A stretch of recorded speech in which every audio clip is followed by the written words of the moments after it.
morning, everybody, and welcome back to the Murmurations podcast. I'm joined today by Dr. Ann Luce. Morning, Anne. Good morning. Nice to see you again. Anne is an Associate Professor of Journalism and Communication at Bournemouth University. And we're going to be talking today about Anne's research and teaching that she's been doing for some time now on reporting suicide and also looking at mental health in the media.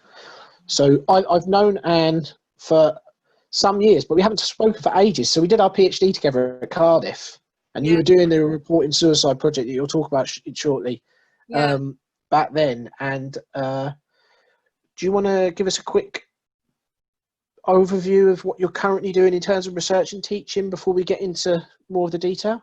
Yeah, so well, it is great to see you. It has been too long, really. Good to see you from the too, good old days back in the diff.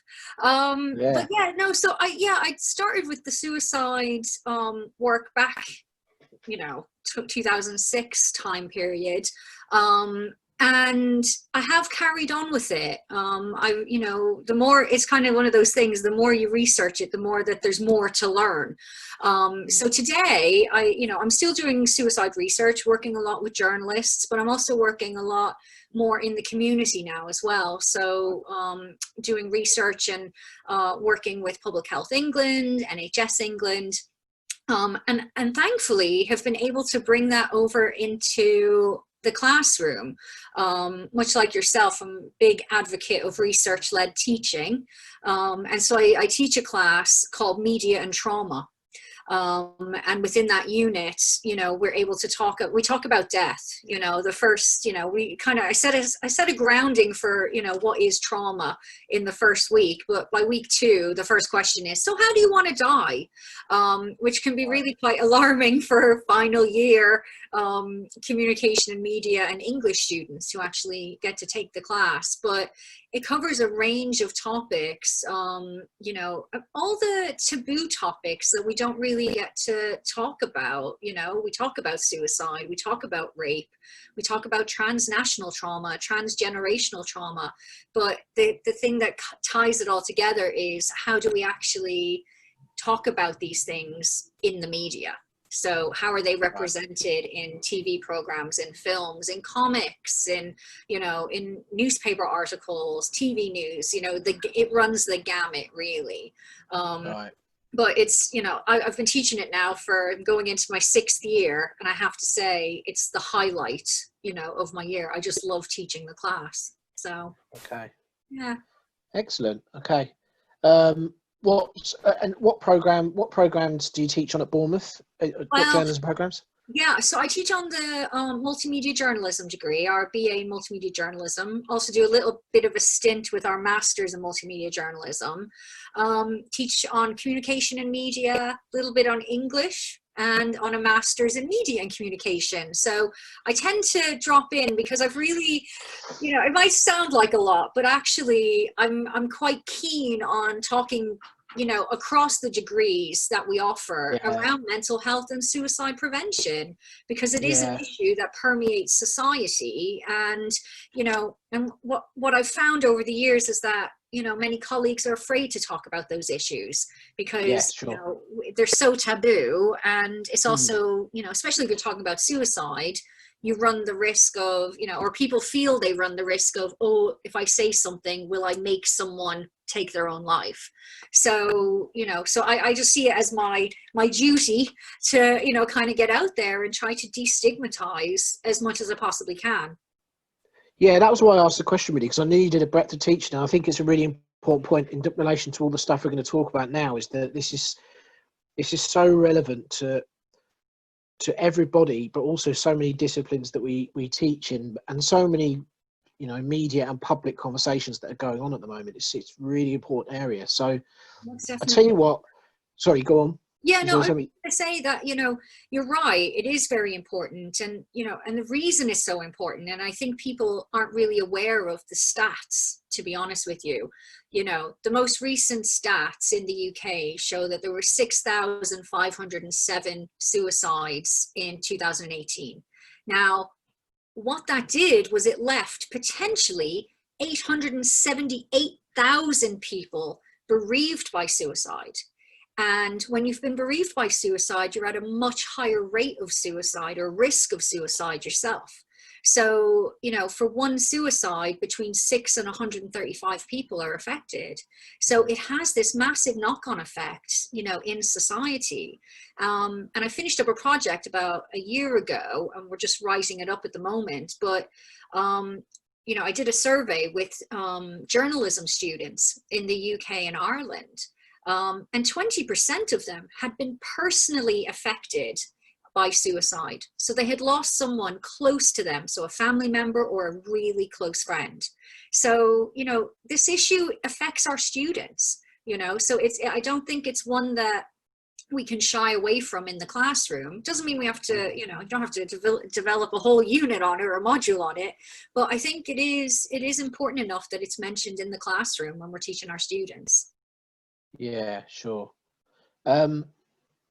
Okay, what I was going to do is ask you about your PhD project, really. That's stimulated so much of the stuff you're still doing now. Do you want to go back to the research you did for your PhD back in Cardiff all those years ago? All those years ago. Well, I don't know if anyone really knows this, to be honest, but when I showed up in Cardiff to do my PhD originally was going to be looking at childhood suicide and how it was represented in the media, in the British media, because I've read a study somewhere that if you know, you could pretty much, if someone had their first suicide attempt, you could predict that if they were going to die, it would be within 10 years. And so I wanted to kind of see, is that discourse around in the media? You know, how did that all work? And actually, you know, I was 2 years into my PhD when the Bridgend suicides happened just down the road in Cardiff. And it became, because it was on the doorstep, you know, I switched the whole PhD to just look at the Bridgend suicides. And it was a real interesting experience doing your PhD while the media reporting was unfolding day to day. And so it was my first real exposure with kind of tracing, you know, how are stories on suicide reported, and, you know, and what are the problems with them? And so what emerged from that was I actually was able to find the key discourses, that there's 5 different ways that journalists stigmatize suicide when they're reporting. Do you want to, before you go into any detail on those discourses, do you want to just remind people what the Bridgend suicides were, what the case was? Thank you. So the Bridgend suicides were, you know, there was a cluster of suicides in the borough of Bridgend, not to be, you know, confused with Bridgend town. But there was about 20 suicides between January and June 2008. And it seemed at the time that this was actually a really massive problem. But actually there was a bit of a moral panic going on, because it was more about social networking sites than it was actually about the suicides. Because as I started to drill down more into the actual data, and looking at historical statistics, and even now I've gone, you know, since 2008, I continue about, you know, once a year, once every, you know, 2 or 3 years, I will go and look at the stats for Bridgend, and the number of suicides hasn't changed. In fact, if the media was going to report on the Bridgend suicides when there was a bit of a rise, it should have happened in 2004. So it should have happened 4 years earlier. There wasn't a story there in 2008. The story was that there were 3 friends who had killed themselves. The media got hold of it, but it was, you know, they were talking to each other on Bebo, if we remember Bebo, back in the day, old school. And Facebook was only just starting to make its way on, you know, onto the scene. I mean, it went public in 2007. So it wasn't, you know, the way that we think of Facebook today. But there was this fear that these young people in Bridgend were talking to each other on social media, and they created a cult and a suicide pact and like all this big sensationalistic things, you know, were in across the media. And and it just simply wasn't true. But what ended up happening, unfortunately, was it became a media event. And we had not only, what was a local story in the South Wales Echo and the Western Mail, it actually became this national story with the national newspapers doorstepping across Bridgend, but then the international media descended. So it really was an interesting point in time that showed that there was a massive societal fear around social media. And I think it's quite interesting because I think we've seen something similar when 13 Reasons Why came out on Netflix a couple of years ago. Yeah. Because that's the fear of the, of the streaming service, of this unregulated, you can watch it whenever you want. It's, there's no real control over it.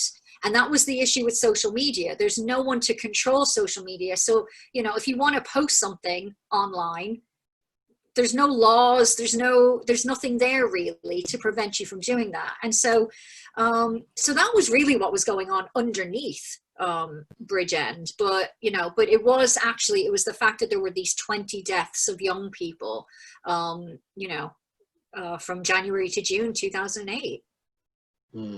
Okay. So what were those discourses that you? Well, the discourses were, like the reaction to the suicide. There was, so anyone who, had a reaction, how they reacted was stigmatized. There was the people who, had taken their own lives, they were actually described as, deviant, but beyond deviant. Like, Right. we often see, if we look back at the James Bulger case, those two, 10-year-olds were considered deviants. But if you take your life, the way the British media describes you is beyond that. You're worse than a child making, you go outside the normal discourse of what is an acceptable way to die. So that was a real interesting finding. I mean, we kind of knew that in the suicide prevention field, but it was good to actually have the evidence, to kind of ground the findings so that you could then start, creating interventions and safe messaging, as you move forward. Yeah. But the framing of the stories was really, I think, most interesting. It was definitely a frame of social networking and the internet, and then a framing of childhood. So if you kill yourself, you are described in the British media. At that time, it's changed slightly now, but at that time you're described as a child. You didn't make a rational decision. This was a childish act or a childish decision on your part. And so what it did, the project served as a really strong foundation for how the British media reported suicide. And we didn't have anything at that time. There was no research coming out of the UK around, suicide reporting. Because, historically, suicide reporting has always been lobbed in with, crime reporting, or court reporting.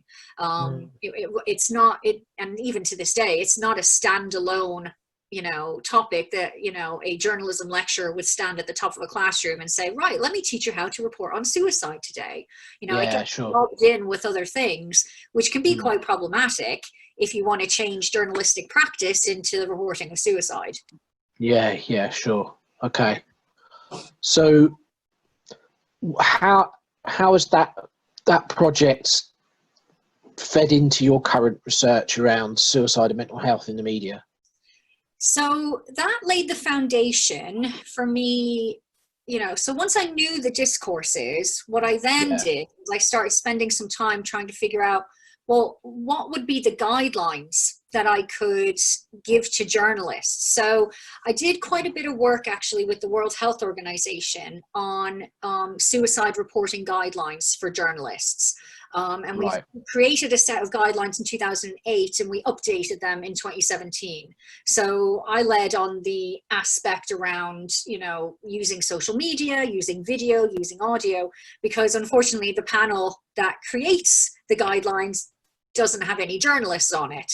So you know, so I kind of use my journalism background where I started off, and then coupled with the research I've done to kind of inform those guidelines, so that journalists will use them. But what doing those types of things actually led to, for me to just create 4 ethical rules for journalists. So just say to them, there's 4 things that you need to do. You know, don't sensationalize, don't stigmatize, don't glorify, and don't gratuitously report. Right. But, you know, once you explain that, it's like, okay, thanks. Now what? You know, so it's been a stage process. And so I've teamed up with a colleague up at Strathclyde University, Dr. Sally Ann Duncan. And she's a senior lecturer in journalism and media ethics.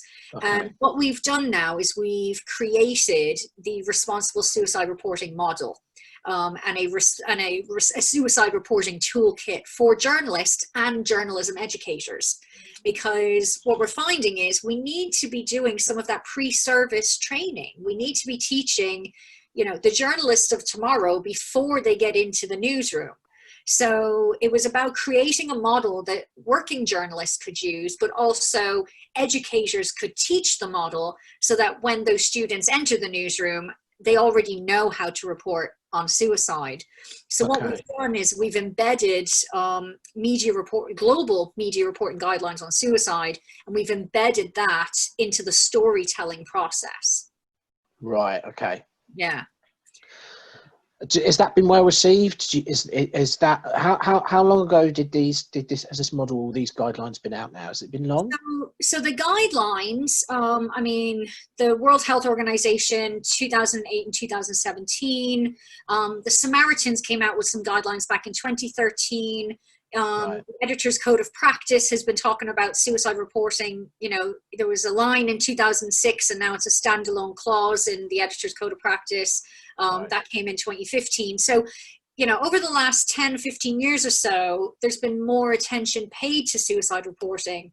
Our model we released last year, and incidentally enough, it's getting a lot of traction in India and Malaysia. That's interesting. Which is... Have you made sense of the data yet? Do you know why? Well, we think it's, from talking to colleagues there, what's really interesting is up until 2018 in India, suicide was a crime.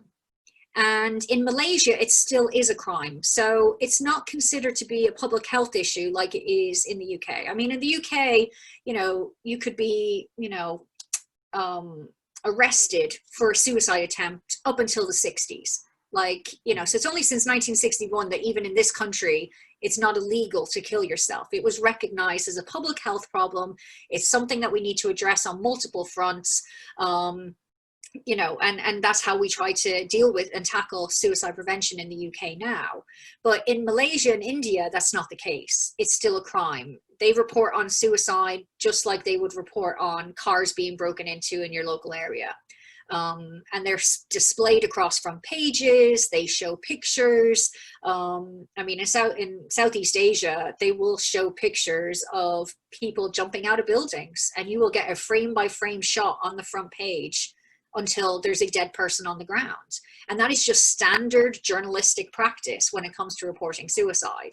Thankfully, we don't have it to that degree, you know, in the UK, but we still have some pretty bad reporting in the UK. You know, we've just finished a study looking at adherence to media guidelines in British journalism, which is out for a publication. And that came back, you know, 25% of stories were giving an explicit roadmap on how to kill yourself using a specific method in British journalism in 2020. You know, we can do better. We have to do better. So on the whole, do you think that the reporting around suicide is improving? Do you think is it better than it was, or is it a struggle to really get these kind of ethical guidelines and models to become a really reliant sort of part of the way that journalistic storytelling works in this respect? It's a real challenge to get them to implement the guidelines, because they're guidelines. There's no reason for journalists to, you know, to follow the Samaritans guidelines or the World Health Organization guidelines, because there's nothing in it for them. They're not going to get in trouble. They'll get an email from the Samaritans that says, could you please, you know, report better the next time, the next time that you write a story. But actually there's no consequences to it. So that is an issue. That is a big issue. And the editor's code of practice is so weak.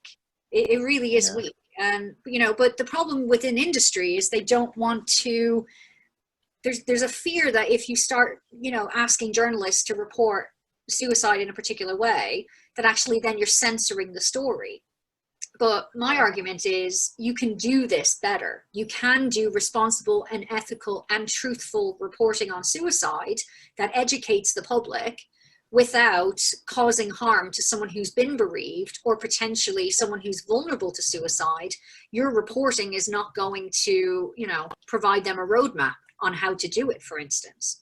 So our model then, by what we've done is we've taken all of the global guidelines, the key ones, 5 sets, including the ones in the UK, and we've mapped them on to onto our model.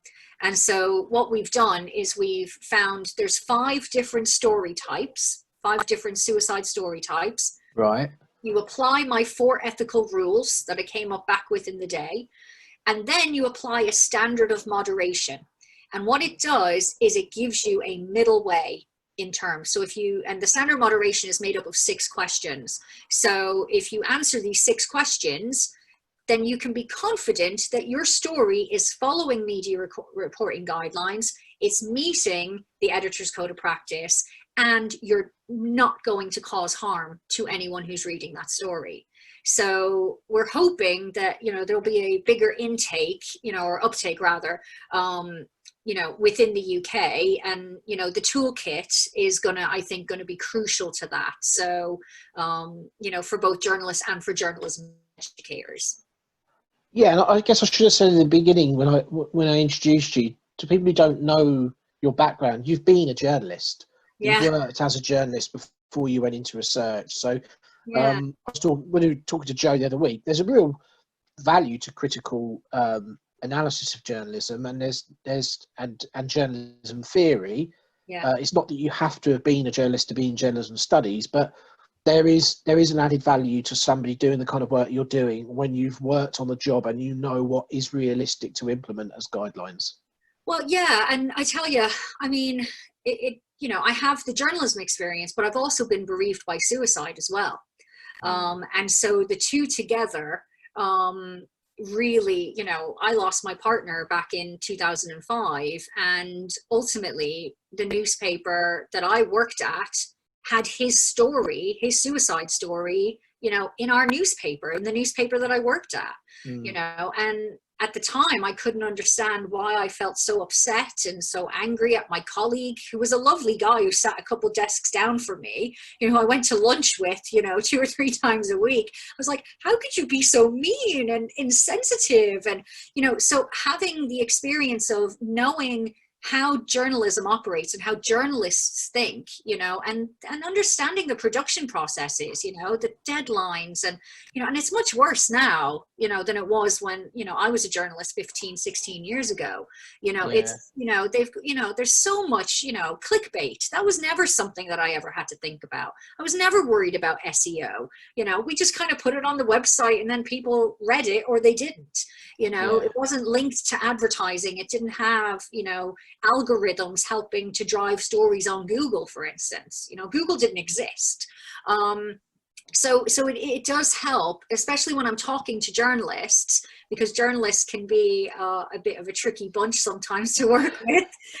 No offense to my journalism colleagues out there, but it's pretty much, you know, when you talk to a journalist and say, hey, I want you to change your practice, they kind of get up in arms and go, you know what you're talking about, you're not a journalist. And I'm like, well, actually, I kind of am. And it's like, yeah, well, don't worry about suicide, like, blah, blah, blah. And I was like, well, I'm kind of been affected by it, so I kind of know what your readers would be going through.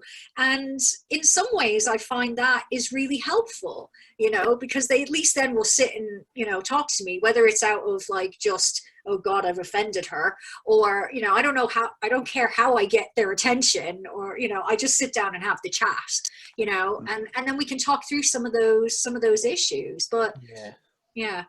Do you think, thinking about mental health more broadly as well, or thinking beyond just journalism, do you think that the public discourse around suicide and mental health is starting to open up? I would say perhaps improving, but at least starting to open up and develop a bit more nuance, or maybe people are starting to find it something they can talk about more? I think in some demographics, yes. Right. I think in younger groups, you know, your 16 to 25-year-olds, you know, so probably our students' ages a little bit younger, a little bit older. Yeah, they're talking about mental health is, you know, as it's, you know, they have their mental health just as much as they have their physical health. You know, there's not this, you know, there's not a divide between the two. We all have mental health. So, you know, so I think that in that respect, it's good. I would say, you know, those in their, you know, late 20s to late 30s, you know, we're kind of on that precipice. You know, it's like, we'll talk about it, but we're still going to be quite cautious about who we talk to, you know, who we're going to talk to. You know, you may not walk up to your line manager and have a very open conversation about mental health. Whereas, you know, I have students, and probably you do too, you know, who'll self-disclose the first day of class. And, you know, and say, yeah, I've got borderline personality disorder, and I really find it difficult to speak openly. And they would have no problem with that. Whereas, you know, someone our age, you know, we wouldn't announce that, you know, first day on the job. You know, it just wouldn't happen. I think older generations, I think we're still seeing a lot of stigma, you know, so those who are in their 60s, 70s, is still something you don't want to talk about. But what's interesting though, is that while we could be talking about it, the stats around suicide are not really changing. You know, in the UK, they're rising. Suicide rates are rising, you know, and they're rising in demographics that we don't really talk about. I mean, we know men age 40 to 44 is a critical group. We know that is a group of people that, you know, we need men to be talking. You know, and there's been loads of different initiatives that have been created to help men talk more. You know, there's been football clubs, there's men's sheds. You know, we find that men will talk. If they'll either talk to their friends or they'll talk to people they don't know, but they have some sort of an association with. So men's sheds, for instance, and they work well. Men's sheds work really well for older men in their 60s and 70s and 80s, where you're focused. You come once a week or twice a week to work on a project, you know, on something. So you could be putting a shed together, or, you know, building, I don't know, a clubhouse or something. Oh, I've heard about this. Yeah, but actually you come and it, you know, so if it was you and me, I'd be like, all right, Daz, how's it going? You know, and you'd be like, well, you know, this week, yeah, it's been a bit hard, you know, I'm having trouble with the wife, and, you know, everything's getting a bit on top of me, and, you know, and you may open up and you'll feel better for having opened up, but then you'll walk away and you'll never see that guy again, you know, until next week. So he's not permeating your immediate life. So you get to talk, but it's not in your immediate everyday interactions. So we know that there's some success with that. But, you know, one of the fastest growing age groups for suicide is young girls between the ages of 10 and 24. Self-harm is increasing in that age group. And you know, and Lewis Appleby at Manchester has just done, he advises the government on their suicide prevention strategy. And, you know, he's done some research, and he's finding that, you know, if girls have been bereaved, no matter the bereavement, could be losing a parent, a grandparent, parent, friend, you know, family friend, bereavement is putting young girls at a very high rate of suicide risk. And what they're doing is they're turning to self-harm to cope with, you know, how they're feeling. And as they start getting into their 20s, it becomes riskier behavior. And so we're seeing an increase in suicide rates in young females. And we don't talk about females very often, but this is something that he's been trying to alert the media, society to, you know, for the last 10 years.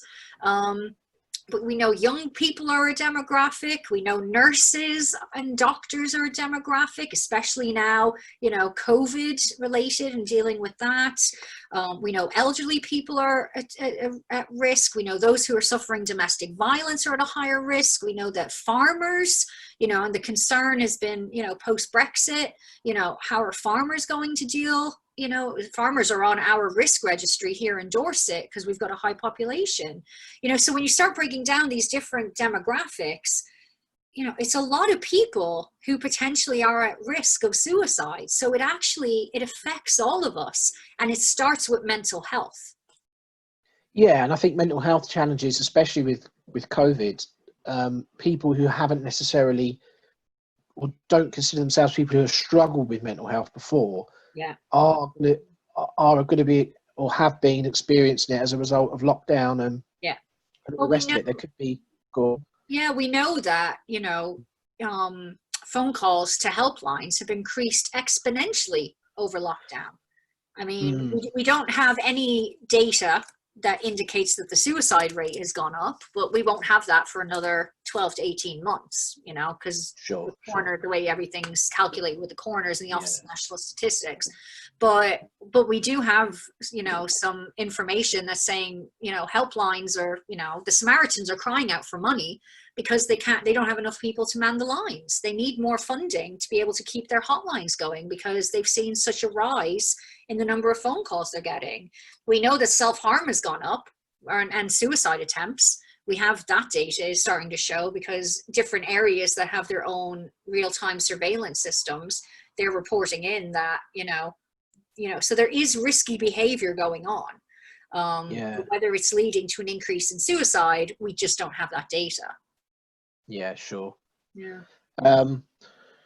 What do you think in terms of the field that we work in as well at the moment? We might all be stuck on Zoom a lot and Teams and all the rest of it. But there's obviously, I mean, every profession has its own pressures, but just speaking from our perspective and what we do, there's obviously we've obviously had to look after our current students that we're trying to get through for graduation this year. We're trying to prepare for next year, what next year is going to involve, because it's not as simple as just even online teaching is hard enough, but it's not as simple as that.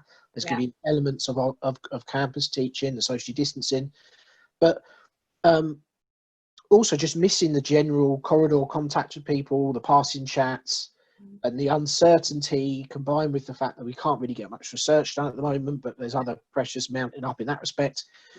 What do you think we can do to just be supportive to each other as colleagues in the field? And I mean, what do you think? I think there's some critical things around, if we start with online teaching, you know, I'm sure you've heard it from your colleagues. I know I'm hearing it from mine, but you know, you do one of these Zoom calls for an hour for a meeting, and sometimes you come off of it and you think, God, I need a nap for 45 minutes just to regain some energy. And actually, when you start looking into the research around, you know, being on video conferencing, you know, it says that it is harder for us to focus in terms of reading people's body language because we can only see heads and shoulders.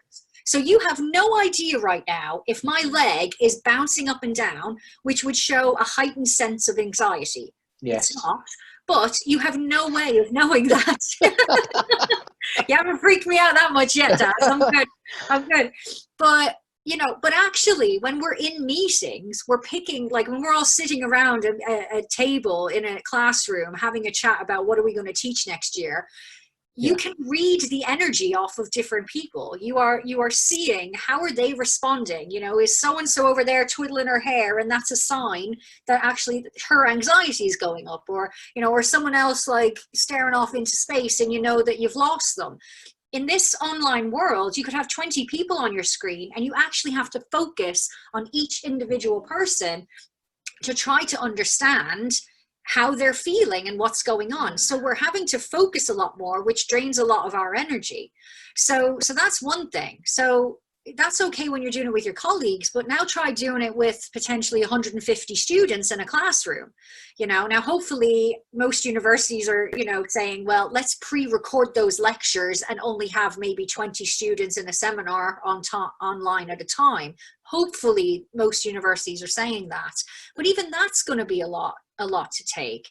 And I think as academics, we also we have to recognize that our well-being is really important as well. I think we have to think a little bit more innovatively about how we're going to engage, in this new online world, to be perfectly honest. Yeah, I think it's really important as well, if you're responsible for, if you're a senior colleague or you're a team leader or a manager, to be, one thing I've tried to do in my team is to be calm and considered and compassionate and listen to people, and make sure people know that you're listening as well. We're almost out of time. Okay. So thank you very much for talking to me. Before we go, do you want to finish with a shameless plug? Do you want to talk? Is there what I've forgotten what your book titles? You've got 2 books out, haven't you? Well, I've got 3, but one of them isn't around suicide. So I've got one on, because I did something interesting in the middle. I got a little bit depressed talking about death all the time, as you would. Understandable. So I went the other direction and started talking about birth. Only to find out that the same discourses I was finding around suicide were very similar to the ones we have about childbirth. So it was an interesting, it's really interesting how it all kind of hangs together. But yeah, no, I've got the Bridgend suicide in the media. That's the first one. So that's, kind of based off the PhD and an update of the Bridgend work and really Wales in terms of the suicide prevention strategy in Wales. So that's covered off in that book. Then there's the midwifery, childbirth and media book in the middle. And that's just working with colleagues from around the world who are working in midwifery and media and looking at, they have a whole set of problems around interventions, women going into hospital too soon, increase in stillbirths, things like that, and women getting poorly because of interventions that they don't necessarily need. So that was the middle one. And then the most recent one is ethical reporting of sensitive topics. And that one is actually, it's an edited collection, but it's kind of the book I've always wanted to do, to be honest. It's the book where, as a journalist, I kind of went in with the brief of, if I was a journalist and I had to cover this story, what would it be? What do I need to know to be able to do this ethically and responsibly? So I started off with all the stories that I'd screwed up on myself when I was a journalist, and so found people to write what you're supposed to do, not how Anne screwed up. Put some stuff in there around suicide as well, and then we covered off some topics that don't really get looked at. Mass shootings. Like what's the responsible and ethical way to cover a mass shooting? Now, thankfully, we don't have that problem in this country, but the United States, they've got a massive issue. Gangs, how do you cover gangs, and urban violence, which we do have an issue, in this country.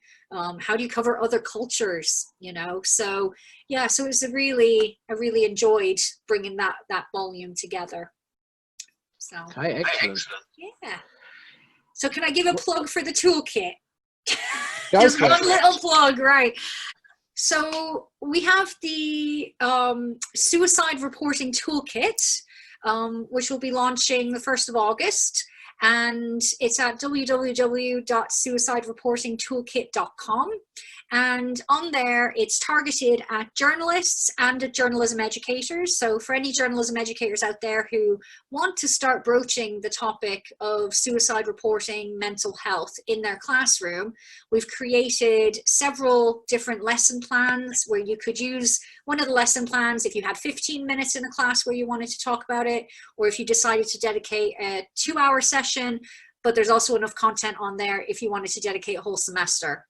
And we talk about the ethics of teaching it, how to keep your students safe, how to do self-care for you and your students. So we're hoping that will be a good resource for the field as well. Okay. Yeah. Excellent. Yeah, okay. Well, thank you again for coming on and chatting. I think you've covered some really, really important stuff that's sensitive and not easy to talk about, but I think you do a brilliant job of doing it, and that was why I wanted to talk to you today. So Well, I thank you for all appreciate your it. work, and yeah. Well, thank you for, pulling this podcast together. I think it's a great resource for the field. So well done for you. Well done to you for, for pulling all these great scholars together to talk about the great work they're doing. It's great. No, thank you very much. It's just a pleasure to speak to really interesting people and get a chance to connect and chat and share it, and hopefully share things that are not just interesting to colleagues in the field, hopefully to people who don't even do what we do. Yeah. Yeah. But we won't leave it so long to chat next time. No, So, I know. Seriously. Seriously. Yes, we'll catch up again soon. thank you very much.